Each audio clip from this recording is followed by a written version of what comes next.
Consider that thou art dust, and to dust thou shalt return. The day will come when you shall die, and rot in a grave. The same fate awaits all, high and low, the prince and the peasant. As soon as the soul shall have left the body, with the last gasp it will go into eternity, and the body will return to dust. Picture to yourself a man who has recently expired. Behold that corpse lying on the bed, the head fallen on the chest, the hair disordered and bathed in the sweat of death, the eyes sunken, the cheeks hollow, the tongue and the lips the color of lead. The body grows cold and heavy. The beholders grow pale and tremble. How many at the sight of a deceased parent or friend have changed their life and left the world? But still more horrible is it when the body begins to decay. 24 hours have not elapsed since the death of that youth, and an offensive odor is already perceptible.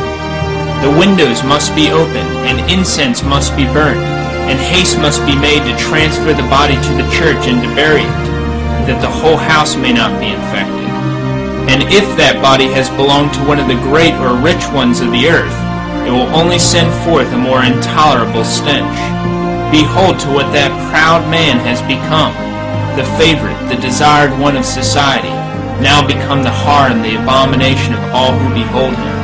His relations hasten to remove him from the house, and people are hired to bear him away, that enclosed in a coffin they may cast him into a grave.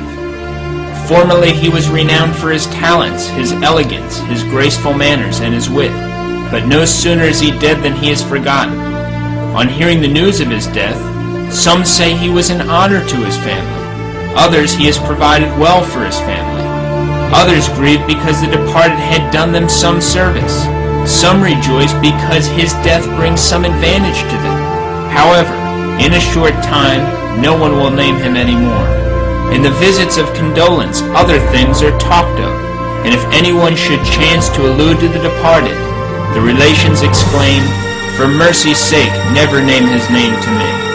Consider that as you have done at the death of your friends and relations, so will others do by you.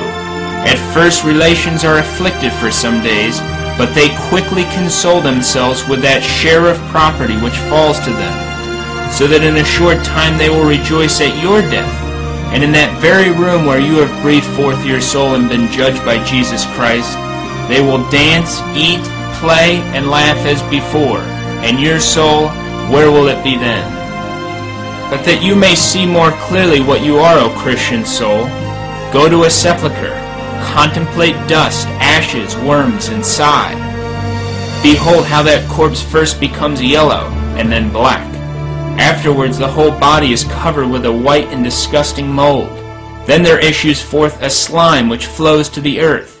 In that corruption a multitude of worms is generated, which feed on the flesh. The rats feast on the body, some on the outside, others enter into the mouth and bowels. The cheeks, the lips, the hair fall to pieces. The ribs are first laid bare, then the arms and legs. The worms, after having consumed all the flesh, devour each other, and at last nothing remains of that body but a skeleton, which in time crumbles in pieces, the bones separate, and the head falls from the trunk. See then what a man is? A little dust on the barn floor, which is carried away by the wind. In this picture of death, behold yourself, and what you will one day become. Remember that thou art dust, and to dust thou shalt return. Consider that in a few years, perhaps a few months or days, thou will become rottenness and worms. All must come to an end, and if when you die your soul is lost, all is lost for you. St. Bernard says, "Look on the sins of youth and blush. Look on the sins of manhood and weep. Look on the present disorders of thy life and tremble and amend. Behold the graves of the dead, and say to yourself, if these could live again, what would they not do for eternal life? And I who have time, what do I do for my soul?" In the world those only are esteemed happy who enjoy the goods, the pleasures, the riches, and the pomps of this world. But death puts an end to all these joys of earth. For what is your life? It is a vapor which appeareth for a little while, James 4:15. Behold that man, courted today, feared and almost worshipped, tomorrow when he is dead he will be despised, reviled, and trampled upon. When death comes we must leave all. When the body is laid in the grave, the flesh falls off, and behold, his skeleton can no longer be distinguished from the other skeletons. Go to the grave, says St. Basil, and see if you can there discover who has been servant and who has been master. On this earth men are born unequal, but after death all become equal. That which has happened to your forefathers will happen also to you. They have inhabited your home. They have slept in that very bed, but now they are no longer there. The same will happen to you. All know that they must die, but many are deceived by picturing to themselves death at such a distance, as if it could never come near them. It is appointed unto men once to die, Hebrews 9:27. The sentence of death is written against all men. Death alone is certain, says St. Augustine. All other goods or evils are uncertain. It is uncertain whether the newborn infant will be poor or rich, whether it will have good or bad health, whether it will die young or old. All is uncertain, but it is certain that it shall die. If then you should live all the days you reckon upon, still a day must come, and of that day an hour which will be the last for you. Who is the man who shall live and not see death? There has never been a man so mad as to flatter himself that he should never die. That which has happened to your ancestors will happen also to you. Of all those who at the beginning of the last century lived in your country, behold, not one is living. Even the princes and monarchs of the earth have changed their abode. Nothing remains of them but a marble mausoleum with a grand inscription, which now only serves to teach us that all that is left of the great ones of this world is a little dust enclosed in a tomb. It is appointed, it is then certain that we are all condemned to death, and every step we take brings us nearer to death. As your name has been one day registered in the book of baptism, so will one day be registered in the book of death. As you now speak of your forefathers, the blessed memory of my father, of my uncle, of my brother, so will your successors also say of you. As you have heard the bell toll for others, so will others hear it toll for you.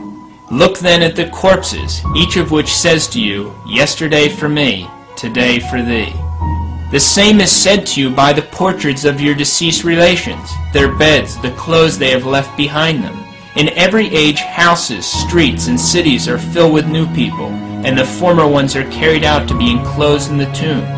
So will the time come when neither I, nor you, nor anyone now living will exist any longer on this earth. We shall then all be in eternity, which will be for us an eternal day of delights, or an eternal night of torments. There is no middle way. It is certain and of faith that one or the other lot will be ours. And in truth, with death present to them, the saints have despised all the pleasures of this world. St. Charles Borromeo kept always on his table a skull, that he might continually contemplate it. All the gains and riches of this world terminate in a dying gasp, a funeral, and a descent into the grave. The house you have built will be given up to others. The tomb will be the habitation of your body till the day of judgment, and from thence it will pass to heaven or hell, where the soul will already have preceded it. It is certain that we shall all die, but when is uncertain. Nothing is more certain than death, and nothing is more uncertain than the hour of death. Already is the year, the month, the day, the hour, the moment fixed in which you and I are to leave this world and to enter into eternity, but this time is unknown to us. Imagine yourself with a sick person who only has a few hours to live. Behold how he is oppressed with pains, fainting, suffocation, want of breath, cold sweats, and weakness of head, to such a degree that he can hardly hear, understand, or speak. Among his miseries, the greatest is that death approaches, and instead of thinking of his soul and preparing himself for eternity, he only thinks of physicians and remedies to free him from the pains that are killing him. If at least his relations and friends forewarn the dying man of his danger. But no, there is not one among them who has the courage to announce to him his approaching end, and to advise him to receive the last sacrament.